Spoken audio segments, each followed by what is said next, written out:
that risks making the search for peace even more distant, now more than ever.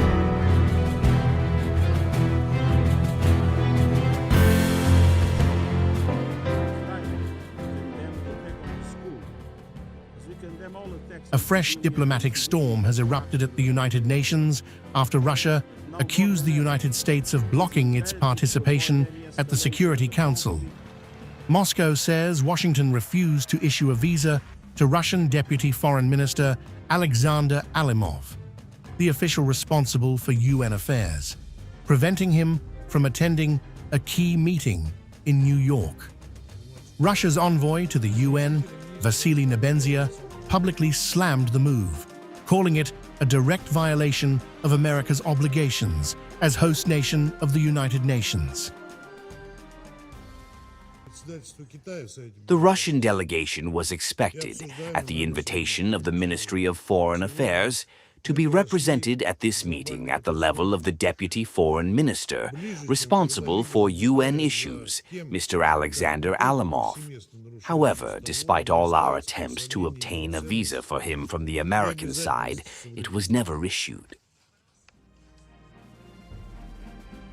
The controversy centers around the 1947 UN Headquarters Agreement, a treaty that requires the United States to grant access to foreign diplomats attending official UN meetings.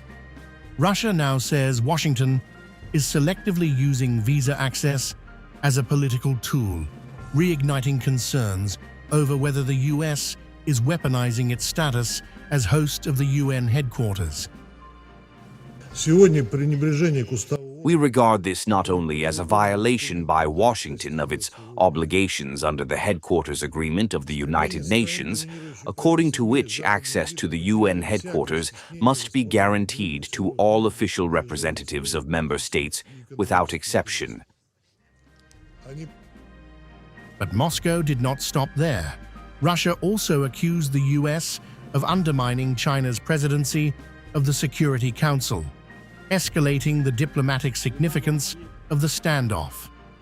The visa clash comes amid continuing tensions over Ukraine, ongoing sanctions on Moscow, and growing friction between Washington, Beijing, Tehran, and Moscow inside the UN system.